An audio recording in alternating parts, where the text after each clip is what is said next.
در ارمنستان مراسم یادبود بخشیده به 100مین سالگرد کشتار دسته‌جمعی ارمنی‌ها از سوی امپریای عثمانی دایر شد که به نظر بسیاری‌ها اولین گنوسید عصر 20 میباشد.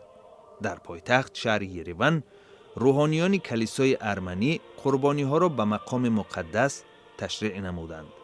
مورخان تخمین می‌کنند که در سالهای جنگ یکم جهانی سر از سال 1915 نزدیک 1.5 میلیون ارمنی به قتل رسیدند و یا هنگام مهاجرت اجباری هلاک شدند.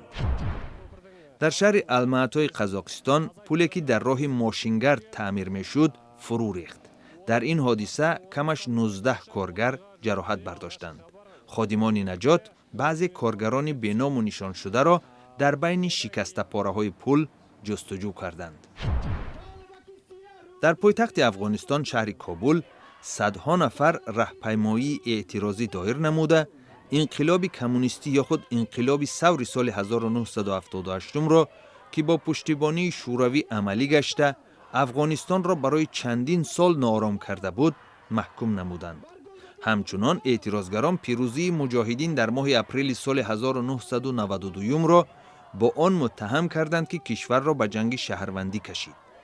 شرکت کنندگان این جمع آمد که با تشبث حزب همبستگی تشکیل شده بود هر دو حادثه را فاجعه عنوان داده تقاضا کردند که مسئولان جنایت‌های نظامی این دو دوره به جوابگری کشیده شوند.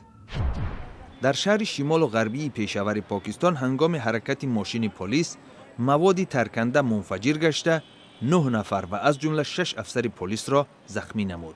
پلیس میگوید در داخل گلدان‌های گرد و اطراف ترکیش باز چند جهاز پنهانی ترکنده یافت شده است.